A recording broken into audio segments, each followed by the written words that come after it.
baru kita berhentikan. Mana surat-surat, baru ketahuan kan. Selamat datang kembali di Banyu Milik. Nah, kawan milik, kalau Anda sering kali melihat di jalan raya gitu ya, ada pengendara. Kalau istilahnya saat ini tuh bocil-bocil. Udah bocil, ugal-ugalan, nggak pakai helm, ya kan? Boncengan telu, waduh, ceng lu, ya nggak bahaya. Nggak bahaya, ini jengkel ya kalau kita sebagai pengendara yang aktif berlalu lintas, kemudian harus terlibat, mungkin akhirnya terjadi kecelakaan yang melibatkan anak-anak yang melanggar itu tadi. Nah, kira-kira fenomena ini siapa sih yang menjadi pemicu? Ataukah mungkin ini murni kelalaian orang tua, atau bagaimana peran kita sebagai masyarakat supaya fenomena ini berangsur-angsur surut, atau kalau bisa bahkan tidak ada sama sekali? Begitu. Nah, untuk ngobrolin masalah ini sudah hadir tamu saya pada hari ini.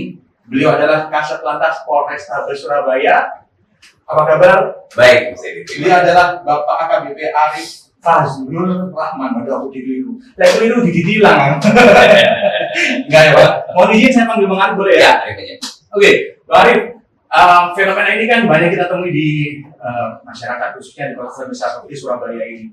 Di jalanan banyak sekali pengendara, khususnya anak-anak di bawah umur, gitu Bang Arif.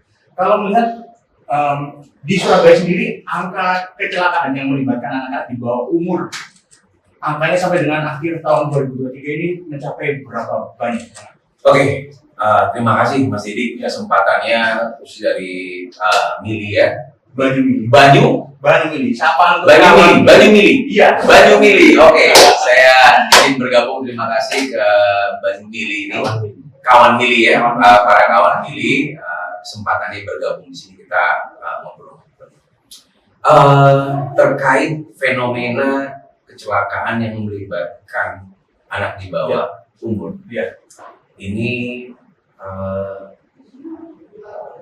di kota Surabaya sudah sangat meresahkan. Meresah. Oke, meresah. Kenapa saya sampaikan meresahkan? Karena berdasarkan data, data yang kita kumpulkan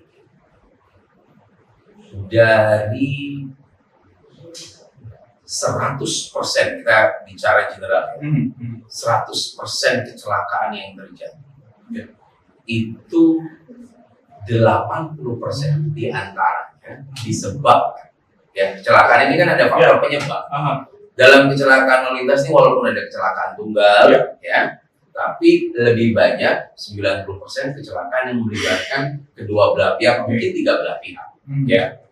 Nah, dalam sebuah kecelakaan lalu lintas itu ada kita sebut K1 dan K2. Apa itu? K1 pihak yang menyebabkan. Oke. Ya kan? K1 bisa menjadi korban. Jadi kalau kita bilang korban kecelakaan, kalau dua-duanya jadi korban, dua-duanya jadi korban. Ya kan? Tapi bisa jadi penyebab. Betul. Yang disebabkan. Iya, bisa jadi yang menyebabkan yang jadi korban. Yang tidak menyebabkan tidak menjadi korban. Atau saya luruskan gini, korban itu dibagi lagi. Ada korban luka, korban jiwa, ada korban materi. Ya. Kadang kali terjadi, kadang kala yang menjadi korban jiwa itu adalah si penyebab, ya, atau pihak yang menyebabkan kecelakaan, dia menjadi korban jiwa atau korban luka.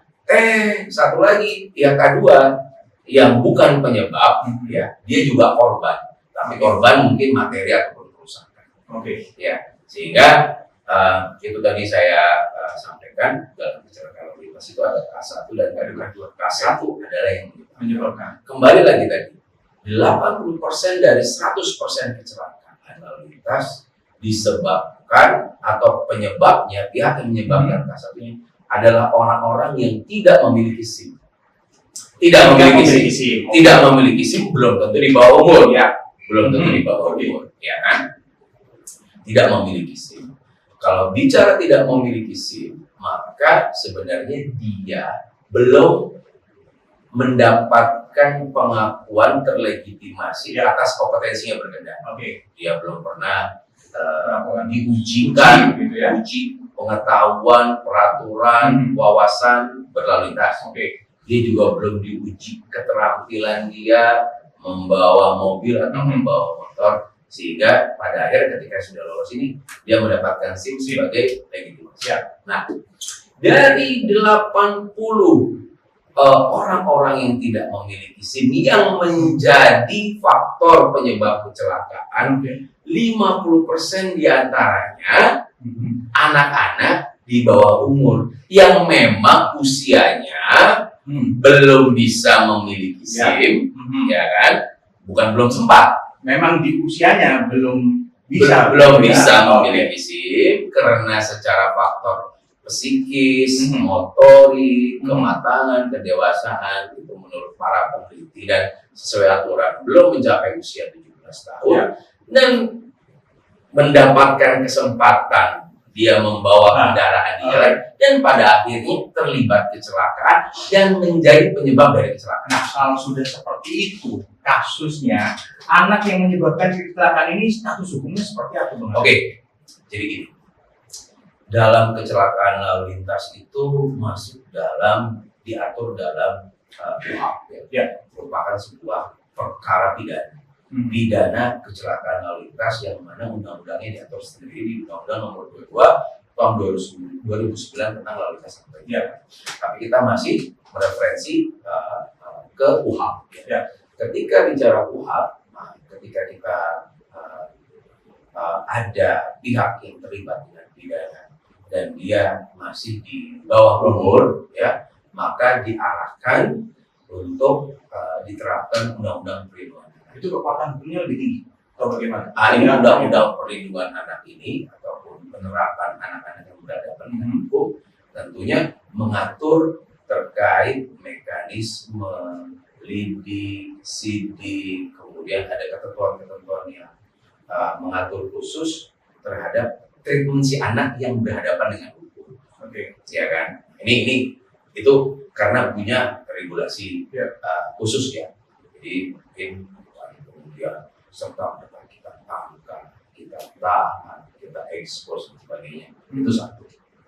Yang kedua, kita kenal juga dalam penyelesaian perkara pidana, baik pidana konvensional, pidana khusus atau pidana kecelakaan lalu lintas, itu juga ada namanya penyelesaian perkara melalui restoratif justice. Jadi memang tidak semua perkara lalu lintas itu, kecelakaan lalu lintas itu harus diselesaikan melalui proses jalur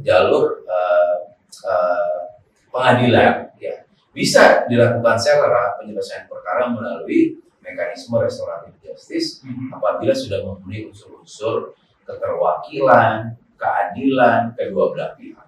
Ya. Jadi ada kalanya kedua belah pihak tidak menemukan kesepakatan yang tidak baik materi atau kerugian luka, kita teruskan biar sidang yang memutuskan. Tapi tidak sedikit juga perkara-perkara kecelakaan lalu lintas yang memang bisa diselesaikan tidak sampai pengadilan. Ya, ada kesepakatan kedua belah pihak atau membantu mengobati, mengganti kerugian dan sebagainya. Artinya apakah dengan adanya seperti yang Pak Arief sampaikan tadi, restoratif justice tadi ini menjadi titik lemah ketika masih bawah umur, pasti nggak akan tersangkut masalah pidana lah gitu. Ya, sehingga orang tua pakai aja lah. Begitu Bang. Ya, gimana Pak? Ini menarik. Jadi gini, walaupun penerapan pidana bagi anak itu merupakan last resort, penerapan hukum kepada anak-anak di bawah umur atau anak baru merupakan opsi terakhir ya dari sebuah upaya penegakan hukum. Ya. Namun bukan berarti tidak ada dan tidak bisa diproses melalui jalur hukum. Ya. Saya kasih contoh kemarin tidak kejadian kecelakaan lalu lintas di Nur ya. Itu lumayan mungkin heboh ya. Heboh, masih 16 tahun udah bawa kendaraan sampai ada korban meninggal. Dan ini kan bukan yang pertama kali. Ketika pertama kalinya terjadi kita lakukan informasi. Yang kedua ketika saya mendapatkan kabar berita tersebut, apa yang pertama kali saya lakukan percepat penyidikan ya, laksanakan gelar, ya kan, kemudian untuk naik dari lidik ke sidik, ya, libatkan pihak-pihak yang terkait, pas, ya, dari kemudian pendampingan anak dan sebagainya, dan saya akan rilis. Ya. Kenapa saya rilis? Harapan saya ketika saya rilis berita tersebut, maka ini memiliki nilai edukasi. Ya. Dan saya pastikan sebelum rilis, saya panggil orang tuanya ke ruangan saya dan saya temui khusus 4 mata kepada orang tua. Ya. Dan saya minta orang tuanya ini akan menyampaikan sebuah statement di media bahwasanya perbuatan orang tua ini perbuatan yang salah. Saya tegaskan, ini semua adalah tanggung jawab orang tua sebagai wali. Apabila anak-anak di bawah umur, ya, tinggal anak-anak, dia belum dewasa, masih di bawah 17, tinggal bersama orang tua, ya, di bawah pengasuhan dan perwalian orang tua, yang menggunakan kendaraan milik orang tuanya, ya, dan melakukan pelanggaran bahkan menimbulkan kecelakaan. Ini mutlak, ya, peran orang tua di sini sangat vital, tanggung jawab. Akhirnya dengan hal tersebut saya evaluasi orang tuanya, ternyata ya dia mengakui memang sudah biasa anaknya itu disuruh ke sana dan kemari, bilangnya ke rumah temannya dekat dan sebagainya, karena mungkin dilihat posturnya sudah mencukupi. Sekarang mobil sekarang kan beda sama mobil dulu, Mas. Saya masih ingat mobil dulu itu kan posisinya nggak bisa disetting-setting. Ya kan? Mobil tahun 80-an, 90-an, kira-kira saya masih sekolah dulu. Setirnya pun dulu tuh nggak ada bisa di-tilt, nggak bisa di-adjust gitu kan. Jadi kalau memang badan postur tinggi kita kurang, ya kita nggak bisa. Kaki kita nggak nyampe. Ya. Kalau sekarang kan mungkin dunia otomotif lebih adaptif kan. Nah, akhirnya mau dia badannya mungkin tingginya dan sebagainya, umurnya masih dia bisa, iya, Pak, saya kan bisa nyetir, Pak. Kenapa saya nggak boleh nyetir? Itu kebiasaan seperti itu yang kemudian dianggap lumrah. Nah, ini diakui oleh orang tua dan pada akhirnya orang tua saya yakinkan untuk meminta maaf ke publik. Ya, namun bukan berarti perkara tersebut selesai. Ya, ada konsekuensi hukum yang harus dihadapi. Update-nya seperti apa Ibu mengenai kasus itu? Sampai dengan saat ini pemeriksaan sudah, saksi-saksi sudah, kita berikan ruang, waktu untuk berkomunikasi dengan pihak-pihak atau korban. Kalau tadi Bang Arif di awal menyampaikan ini kondisinya saat ini sudah semakin mengkhawatirkan gitu ya. Apakah ini memang sudah ada indikatornya lebih meningkat dibanding tahun 2022 angka kecelakaan yang diakibatkan oleh pengendara di bawah umur gitu? Oke. Ada peningkatan yang saya bilang tadi. Ada peningkatan kecelakaan yang disebabkan oleh orang-orang yang tidak memiliki SIM. Ya. Lalu kemudian ada asumsi bahwasanya karena Pak Polisi sekarang jarang razia. Ini kenapa sekarang jarang razia? Bang Arif. Ya. Karena Pak Polisi jarang razia, ya.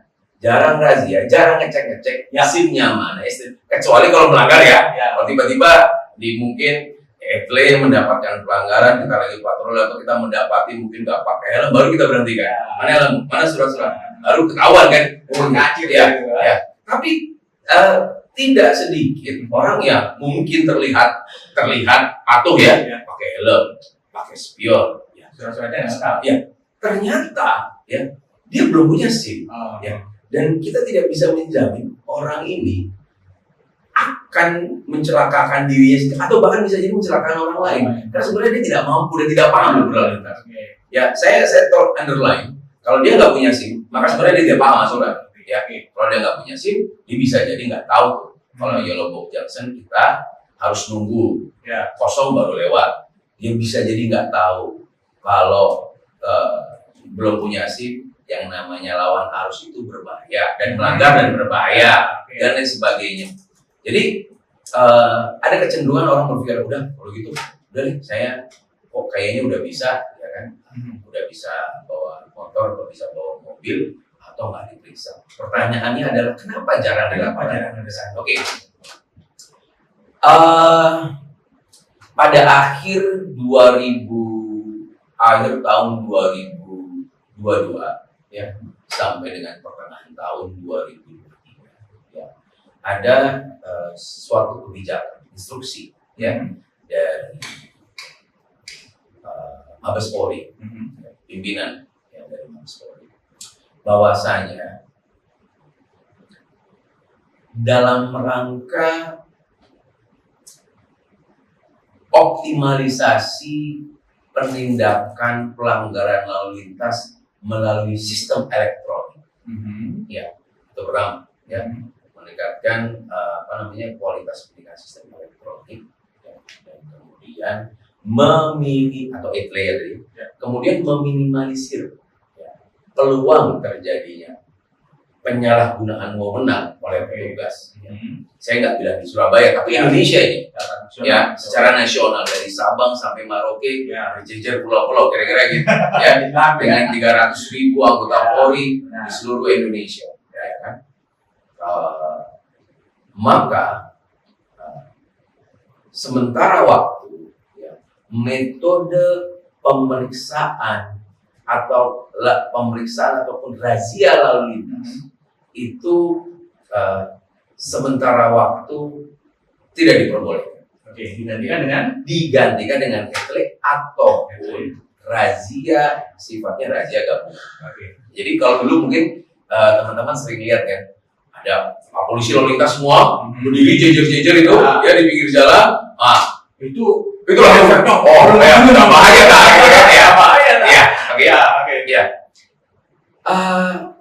kita bisa melihat itu dari dua perspektif. Kalau dari perspektif idealnya, hal tersebut sangat ideal.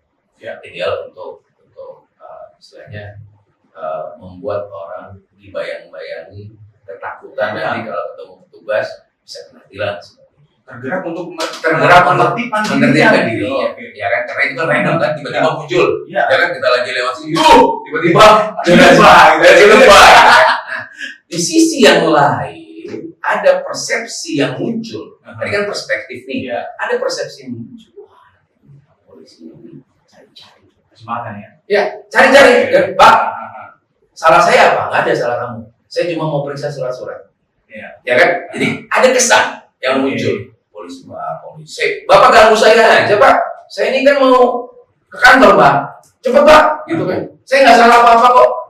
Ya kan? Ini persepsi. Kedua, tidak menutup kemungkinan di tempat-tempat lain ya, mungkin ya, walaupun sangat disayangkan, disalahgunakan oleh oknum ya, untuk tawar-menawar, transaksional, tidak sesuai prosedur dan lain sebagainya, sehingga ya dirasa kegiatan razia stasioner khusus lalu lintas, kecuali kayak razia misalkan malam minggu di posek sana, posek sini, cek momen tertentu kan, razia sajam, razia narkoba, razia barang-barang berbahaya, gabungan, sifatnya kamtibmas, itu tidak masalah ya. Tapi kalau khusus untuk razia surat-surat dan sebagainya, ini sedikit banyak publik melihat dengan persepsi yang berbeda, dan saat ini kita tidak melakukan itu kecuali dipandang sangat perlu. Bang Arief, mohon maaf ini saya tidak dalam tanda kutip meragukan efektivitas etle begitu ya. Tapi ini saya sebagai warga Surabaya Utara melihat adanya etle ini kok sepertinya di daerah saya itu kok nggak ada yang takut ya, Bang Arief ya. Lampu merah terabas, gak pakai helm terabas gitu. Itu angka pelanggarannya dari etle apakah memang sudah terlihat hasilnya? Oke, jadi etle sendiri kan memang kita sadari masih terbatas, baik jumlah, kemudian penyebaran dislokasi, ya, sehingga efektif memang, efektif. Saya sampaikan etle itu efektif ya, karena dia bekerja 24 jam nonstop, ya kan, kemudian tidak melakukan langsung identifikasi efektif untuk kondisi wilayah yang memang secara peranata sosial sudah baik. Ya, namun di daerah-daerah tertentu yang peranata sosialnya atau ketertiban atau kepatuhannya belum benar-benar terbangun, maka mau tidak mau, suka tidak suka, harus kita lakukan treatment dulu secara konvensional. Nah, treatment konvensional yang selama ini masih terus dilakukan dari Satlantas Polrestabes Surabaya apa gimana? Hunting, ya. Jadi kalau kita tidak melakukan kegiatan kayak seperti tadi razia stasioner, kita hunting, ya. Hunting bukan razia ya, hunting kita deploy ke situ. Ya ada kekurangan juga kalau hunting, ya. Hunting itu berarti kita patroli, menemukan pelanggaran, kita perhatikan, kita tindak, kita tilang, secara konvensional, ya kan, atau non elektronik. Karena kalau penindakan secara non elektronik itu ada yang disita. Ketika disita itu kadang mungkin dendanya sama sampai etle. Kalau etle kan tidak ada yang disita. Yang disita adalah status ataupun kondisi kendaraannya diblokir dalam database. Ketika dia mau kesamsat, muncul itu dan dia tidak bisa bayar perpanjang dulu, baru harus mengeluarkan etle-nya. Tapi kalau konvensional yang disita, SIM-nya disita, STNK-nya disita, bahkan bisa jadi kendaraannya disita. Nah, di sini orang yang kemudian secara deterrence, efek jerahnya memang masih terasa yang di konvensional. Nah, kita hunting, kita hadir. Kekurangannya apa? Ketika kepatuhan itu belum terbangun, kita tinggalkan di situ, kembali lagi di situ. Jadi pasar bebas, banyak lawan harus dan sebagainya. Kalau selama ini mungkin di tingkat kelurahan itu kan ada provinsi. Ini bagaimana pendekatan kepada masyarakat untuk menyadarkan perilaku orang tua begitu Bang Arief, supaya dalam tanda kutip bisa menstop pemberian akses kepada anak yang di bawah umur untuk tidak menggunakan kendaraan bermotor gitu. Ini juga menarik. Tadi saya bilang sebenarnya banyak saya ngeles. Pas bahas masalah etle, saya bilang konvensional. Kemudian saya bilang konvensional tidak bisa terus-terusan dan menyebar karena jumlah personil kita itu sangat sudah jauh berkurang. Saya kasih gambaran. 5 tahun yang lalu jumlah personil Satlantas Polrestabes Surabaya itu kurang lebih 500 sampai 600 personil. Begitupun jumlah personil Polrestabes Surabaya itu jumlahnya hampir lebih dari 2 kali lipat yang saat ini. Kemudian seiring bertambahnya bertambahnya waktu, khususnya kemarin kita ada COVID COVID 2 tahun itu terjadi perubahan yang sangat signifikan. Rekrutmen, kemudian banyak yang sakit, meninggal dunia, sakit dan sebagainya. Sehingga per saat ini ada perbandingan yang sangat signifikan bertolak belakang. Ketika COVID pulih, ekonomi meningkat 100%. Aktivitas meningkat, luar biasa. Pengembangan wilayah kota Surabaya semakin besar, ya kan, mobilitas kendaraan semakin meningkat, pertumbuhan kendaraan meningkat. Dan saat itu personil kita, Satlantas Polrestabes Surabaya, tidak lebih dari 210 personil. Coba bayangkan, jomblang sekali ya. Dan itu alasannya. Ini bukan alasan, ini fakta. Ini fakta. Sehingga ketika masyarakat, saya sering banyak minta dapat informasi dari sosial media.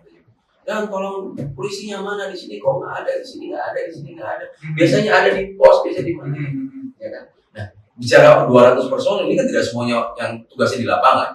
Ada yang staff kantor, ada yang kegiatannya pelayanan di pelayanan publik, Ciola, ada yang di gerai-gerai, ada yang pelayanan SIM, ya, ada yang di lantas. Yang di lapangan paling bisa kita deploy itu dari total semua itu hanya 80 orang. Ya, cover seluruhnya, ya 80 orang. Itu ada yang bawa mobil patwal, ada yang bawa ini, ada yang di pos. Dari 80 orang, nggak bisa semuanya 80 orang turun semua karena ada yang lepasin dan sebagainya, ya kan? Nah, ini sebuah keniscayaan bahwasanya dalam kondisi seperti ini kita butuh bantuan. Ya kan?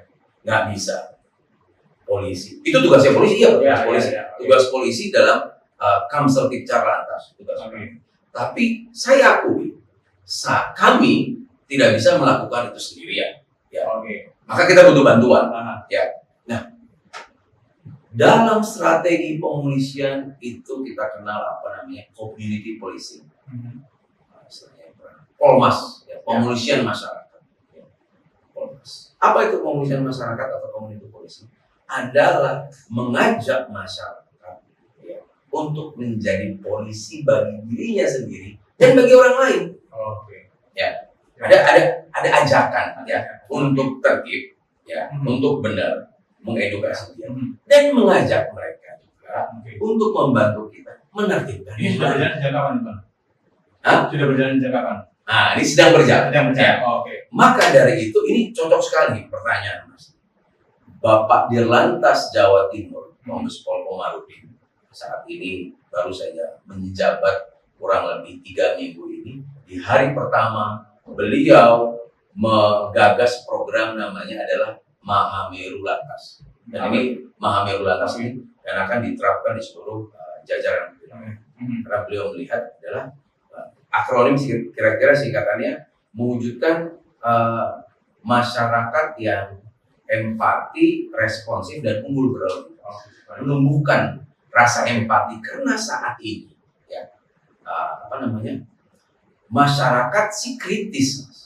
Kritis. Pak polisi, di sini banyak kebut-kebutan. Pak polisi, di sini banyak orang nggak pakai plat. Pak polisi, tolong ke sini Pak. Di sini banyak yang nggak pakai helm, banyak tiga. Ngomong japri ataupun ngomong di sosmed. Artinya kritis, gitu. informatif. Informatif. Oke, sekarang tanya nih. Tolong bantu kita juga dong. Kalau kita belum nyampe di situ nggak ada sih. Artinya harus ada sinergi antara polisi Tolong dan tegur. masyarakat. Gitu. Jadi empati, kepedulian dan asertif tadi, ya ini yang mau kita bangun sekarang. Ya, jadi supaya masyarakat pun berani menegur. Sebagai contoh, nanti ada kaitannya sama anak kecil dan orang tua. Sebagai contoh, ada sebuah persimpangan. Kalau pagi mungkin dari jam 6 sampai jam 8 Pak Polantasnya ada di situ. Ya. Sore mungkin ada. Tapi kalau let's say kita bilang jam 12. Jam 12 ya. Lalu lintasnya lancar, ada traffic light di situ. Artinya secara arus lalu lintas bisa terregulasi dengan otomatis. Ya. Tidak ada polisi ya di situ. Suatu saat traffic light berhenti. Ini motor di lajur sebelah kiri, mobil di kanan. Dari 30 pemotor di sini ada dua pengendara. Yang satu bonceng 3, bocah-bocah nggak pakai. Ya. Yang satu lagi motor mungkin plat nomornya nggak dipasang terus pakai ya. Pertanyaannya adalah siapa masyarakat yang lain? Ini yang beliau pada satu sampaikan. Di negara-negara yang budaya, kepatuhan, keteraturan sosial itu malu kalau kita menjadi orang yang nyeleneh. Kenapa? Ada sanksi sosial di situ. Orang lihat gini, kayak tuh, murah nih. Sanksi sosial lebih. Oh iya, ini ya, betul. Oke. Ya, misalnya lihat tadi bocah-bocah, bocil-bocil, bonceng 3. Cacili, numpak sepeda motor. Misalnya ya. Ini bukan polisi yang ngomong nih, ya kan? Cacili, numpak sepeda motor, bayar. Awakmu, kita semua bisa bayar orang. Perlu seperti itu masyarakat. Perlu. Apalagi saat ini kan masyarakat juga disuguhkan dengan produk-produk baru kendaraan gitu Bang. Iya. Ada yang berbentuk sepeda motor tapi dengan tenaga motor. Iya. Sepeda maksudnya sepeda dan tenaga motor. Nah, kalau itu regulasinya seperti apa di jalan? Oke.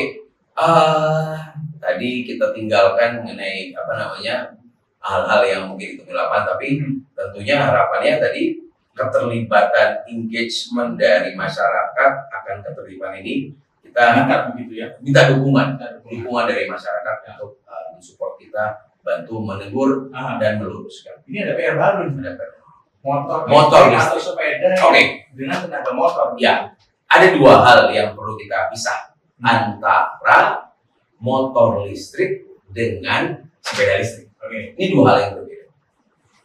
Suatu kendaraan disebut mobil listrik ataupun motor listrik itu apabila sudah melewati proses uji tipe, uji layak jalan, ya, sehingga kendaraan tersebut bisa dikategorikan sebagai kendaraan bermotor, ya, yang digerakkan dengan sebagai kendaraan bermotor yang laik jalan, yang mana kendaraan bermotor tersebut digerakkan oleh mesin penggerak listrik, ya. Contoh kalau kita lihat sekarang mungkin ada mobil yang merek kecil ya, gitu ya, ada motor-motor listrik yang plat nomornya beda, itu ada beli suara birunya ya, TNKB, ada STNK, ada BPKB. Ini adalah kendaraan-kendaraan listrik yang memang secara spesifikasi dan teknis layak jalan, dia boleh jalan di kendaraan terdaftar, ada STNK-nya, bayar pajak, ada spionnya dan lain sebagainya, faktor keselamatan layak jalan. Nah, dan kemudian kita kenal kalau jalan-jalan ke toko buku di mall, ada kayak tempat-tempat ya jual-jual sepeda ya. Ini apa nih murah cuma 5 juta? Karena jual handphone sebenarnya jual sepeda. Iya, sepeda listrik. Nah, ini diatur dalam peraturan Permenhub nomor 45 tahun 2020. Itu masuk ada kategori yang kita tahu kendaraan tertentu yang digerakkan oleh motor listrik. Ya. Nah, ini banyak nih ya kendaraan tertentu. Bisa ditilang seperti itu. Nah, saya teruskan dulu. Kendaraan-kendaraan ini tidak masuk spesifikasi sebagai kendaraan bermotor listrik yang tadi saya bilang ada STNK dan BPKB-nya, ya. Tapi adalah kendaraan-kendaraan apa saja yang kemudian kayak skuter, otopet, ada lagi berbagai jenis kan, inovasi-inovasi itu ada yang pakai pedal, ada yang keranjangnya. Kendaraan-kendaraan ini, kendaraan-kendaraan tertentu ini, itu punya batasan-batasan. Yang pertama, kecepatannya tidak boleh lebih dari 25 km per jam. Ya. Kedua, penggunaan kendaraan ini pun diatur hanya di kawasan tertentu. Ya, memang tidak harus punya SIM karena usianya maksimal dalam peraturan tersebut di atas 12 tahun. 12 tahun boleh, Mas. 12 tahun boleh. 12 tahun bisa boleh. Tapi asalkan di kawasan tertentu. Iya. Tapi kalau itu dibawa ke jalan raya umum, ini jadi masalah. Ya. Jadi dia hanya boleh dipakai di kawasan tertentu, pemukiman, tempat tertutup, trotoar boleh. Kalau selama pemerintah ini belum menyiapkan jalur khusus, jalur sepeda boleh. Kalau ada jalanan yang ada jalur sepedanya, boleh dia di situ. Boleh. Kalau kasusnya adalah itu menjadi penyebab kecelakaan, nah apakah itu ada sanksi? Ya, pertanyaan tadi bisa ditilang atau tidak? Ya. Mereka adalah kendaraan yang tidak terregistrasi. Ya, tidak seperti sepeda. Seperti halnya dengan sepeda, becak, gitu kan. Kendaraan tidak terregistrasi. Kendaraan bukan kendaraan, tapi bukan kendaraan bermotor. Sehingga dalam hal pelanggaran lalu lintas, kita tidak bisa melakukan penilangan. Tapi bukannya tidak ditindak. Nah, Mas, polisi dalam menindak itu ada dua. Menindak justisial dengan tilang atau menindak dengan non justisial berupa teguran. Apakah polisi bisa menindak? Bisa. Kalau ada tanya, polisi nggak bisa berbuat? Bisa. Polisi menindak dengan berhenti. Nggak boleh di sini. Ayo diangkat, dibawa, nggak boleh jalan sini lagi. Itu juga bagian dari penindakan. Tapi tidak bisa ditilang. Bang Arif, ini kan kita sudah mendekati penghujung tahun begitu ya. Momen Nataru ini biasanya menjadi momen untuk anak-anak turun ke jalan gitu. Nah, ini persiapan dari Satlantas Polrestabes Surabaya. Kalau tadi Anda menyebutkan anggotanya sangat bagus seperti apa, Bang Arif? Ya. Jadi event tahunan ini tahun lalu saya juga masih menghadapi kemarin tahun lalu. Bahkan tahun lalu adalah open pembukaan dari adanya dulu PPKM ya, ingat ya? Tahun 2022 itu masih PPKM pertengahan, terus akhirnya status PPKM ataupun PPKM itu dicabut statusnya oleh Bapak Presiden, sehingga sangat euforia masyarakat untuk bebas beraktivitas. Tentunya untuk menghadapi pengamanan Nataru nanti kita akan melakukan sosialisasi, ya, jangan sampai ya kan kemeriahan perayaan malam pergantian tahun nanti malah dibuat tidak nyaman oleh pengendara ataupun pelaku lalu lintas yang tidak tertib. Contoh ya, biasanya nih ya, mudah-mudahan enggak ya, masuk dari luar kota, daerah, konvoi, knalpot, ya kan, dan sangat membuat tidak, selain memang melanggar aturan, sangat menimbulkan ketidaknyamanan, tidak mencerminkan kota Surabaya. Nanti tentunya di awal Desember ini kita akan melaksanakan kegiatan operasi Nataru, operasi lilin dulu namanya.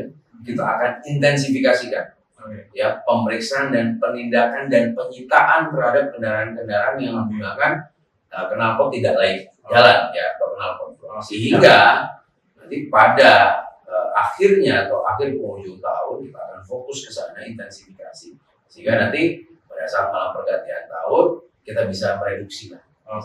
Terakhir sedikit Bang Arif, apa yang ingin Anda sampaikan kepada kawan milih semua di rumah yang kemudian menonton obrolan kita ini, supaya nanti bisa memiliki tanggung jawab lebih begitu ya kepada keluarganya ataupun mungkin anaknya, supaya membatasi lah begitu akses anak-anak supaya tidak memiliki akses untuk berkendara di jalan misalkan.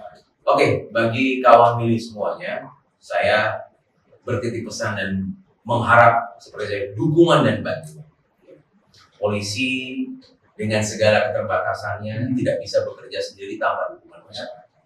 Dalam konteks anak-anak yang melakukan pelanggaran lalu lintas, tidak cukup, belum cukup umur berkendara, bahkan menimbulkan kecelakaan, saya berharap para orang tua, lingkungan keluarga, sekolah, pendidikan ikut membantu kami untuk mengawasi, mencegah, ya, dan kemudian bisa membina mereka yang melarang, ya. Jangan sampai terjadi suatu hal yang kemudian menimbulkan penyesalan seumur hidup, ya. Kecelakaan fatal, membahayakan, melukai orang lain, melukai diri sendiri, menghilangkan nyawa orang lain atau menghilangkan nyawa dirinya sendiri, membuat sebuah penyesalan. Itu yang pertama. Yang kedua, bagi masyarakat umum sama-sama pemakai jalan, ingat ada dua ameo. Kita tertib belum tentu jalanan lancar karena orang lain tidak tertib. Ya. Kita patuh aturan belum tentu juga kita selamat ketika orang lain tidak patuh. Sehingga keselamatan, kepatuhan, ketertiban adalah sebuah tanggung jawab kolektif, tanggung jawab bersama. Percuma kita patuh ketika orang lain nggak patuh.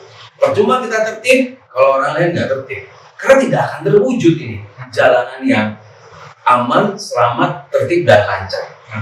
Maka dari itu dalam program Bapak Dirlantas Mahameru Lantas, kami memohon support ya kepada rekan-rekan masyarakat semua untuk munculkan sifat asertif ya. Tolong kalau ada pelanggaran di jalan, tolong ditegur, bantu tegur. Pak, nggak boleh begitu. Dek, nggak boleh begitu, ya kan? Dan insya Allah kita akan atur bagaimana skemanya nanti bagi mereka yang open atau peduli, nanti akan kita berikan reward. Apalagi karakter orang Surabaya ini seharusnya harus berani. Kalau ada yang pelanggaran, kita ingatkan. Ingat itu juga. Ya, ingatkan satu di situ supaya yang bersangkutan malu dan ada sanksi sosial. Iya, Arif. Ya, ini agar silaturahmi tidak terputus. Kita mampir ini kita di video agar bisa habis tak. Oh iya. Boleh Bang Arif. Kalau gitu supaya silaturahmi tidak terputus, pinjam dulu 100. Belum aja. Saya pinjamin 100. Oke, kita akan dulu Bang. 3, 2, 1.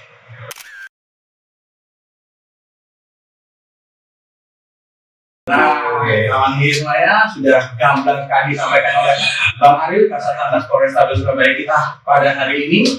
Memang permasalahan pelanggaran lalu lintas yang disebabkan oleh anak-anak ini bukan semata-mata tugas dari Pak Polisi saja. Masyarakat juga harus proaktif dan bersinergi supaya fenomena ini bisa berkurang atau kalau bisa bahkan hilang, gitu ya.